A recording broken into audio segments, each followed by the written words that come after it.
Zdravím vás, dneska si povieme ďalší tip, ako naštartovať váš spomalený metabolizmus a konkrétne vám dneska poviem 10 tipov, ako nakopnúť váš lenivý metabolizmus. Veľakrát som si všimla u mnohých žien, že miesto toho, aby sa naučili, ako štartovať metabolizmus, tak namiesto toho nevedomky si ho bohužiaľ spomalujú rôznymi dietami a nekvalitnou stravou.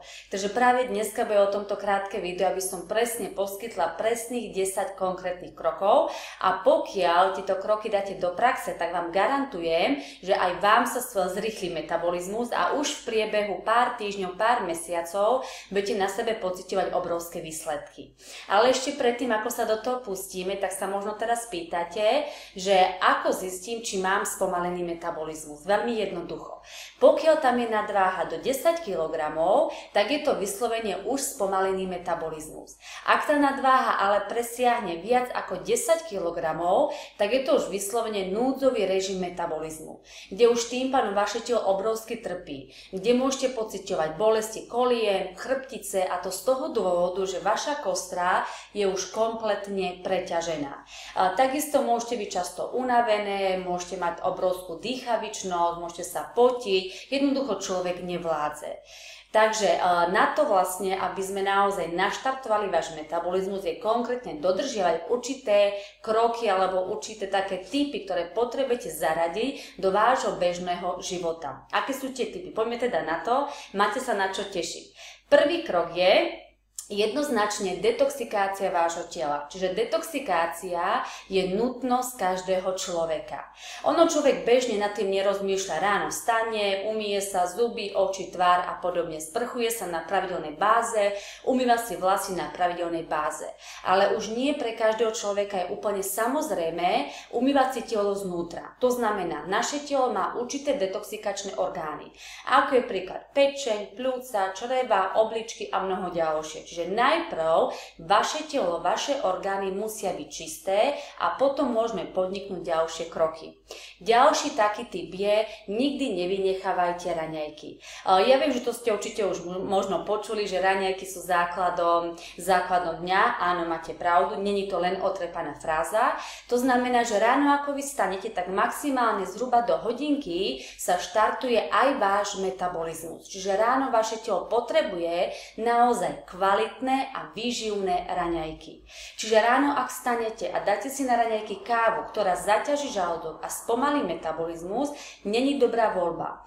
Pokiaľ si dáte na raňajky príklad nejaké cereálie, mysli, sladké pečivo alebo klasické pečivo so šunkou, so syrom a podobne, všetko je to cukor a vašemu telu ráno ste dodali obrovskú dávku cukru.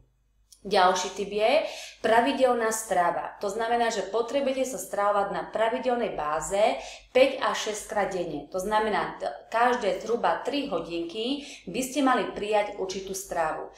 Lebo pokiaľ vy sa budete stravovať nepravidelne a budete mať veľké medzery, čiže príklad ráno vstanete, nenaraňajkujete sa, a budete mať prvé jedlo až zhruba povedzme o 12, nedaj Bože po obede alebo až večer, tak tým pádom si obrovsky spomalujete metabolizmus, lebo vaše telo si bude robiť zásoby práve vo forme tukových zásob a vy budete priberať.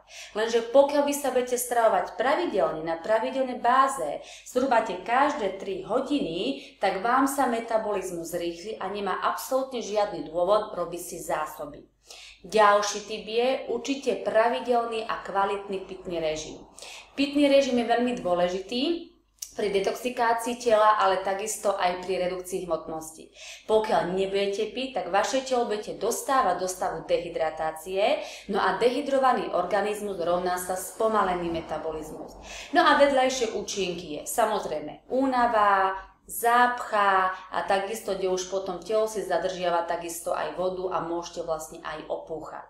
Ďalší krok je, vymente nezdravé tuky za zdravé tuky.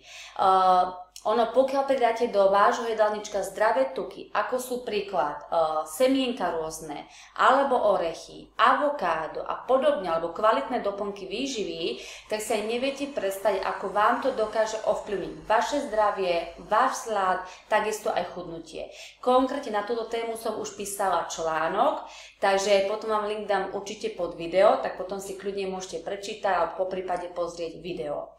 Ďalší typ je vylúčiť biely cukor cukor, čiže respektíve biele pečivo. To znamená, že ak budete konzumovať takéto potraviny, tak do tela dostávate vysokú dávku cukru. V tom prípade, pokiaľ do tela dodávate vysokú dávku cukru, tak cukor v krvi vám automaticky stúpne. Lenže za chvíľu vám ten cukor bohužiaľ klesne a vy sa dostávate do obdobia hladu. To znamená, že budete priberať, budete znova hladní a budete mať chuť na ďalší cukor. Takže takéto potraviny treba určite vylúčiť.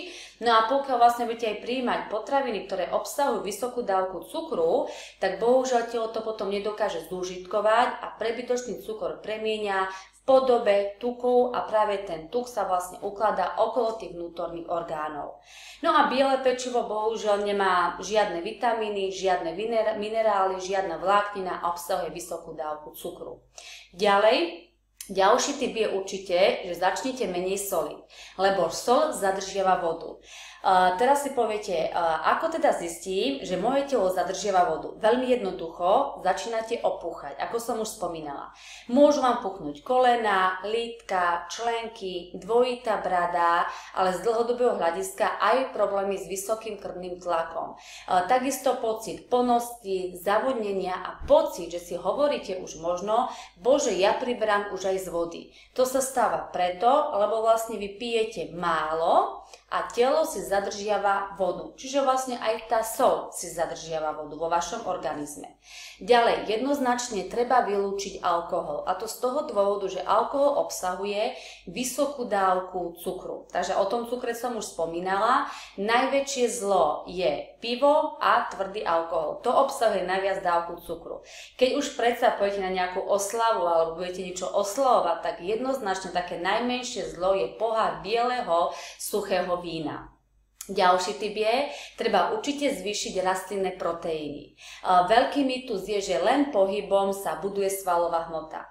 Pokiaľ chcete mať krásnu postavu, vyformovanú, vyšportovanú postavu, tak takisto jednoznačne potrebujete prijímať kvalitné rastlinné proteíny, lebo práve tie proteíny vám budujú svalovú hmotu.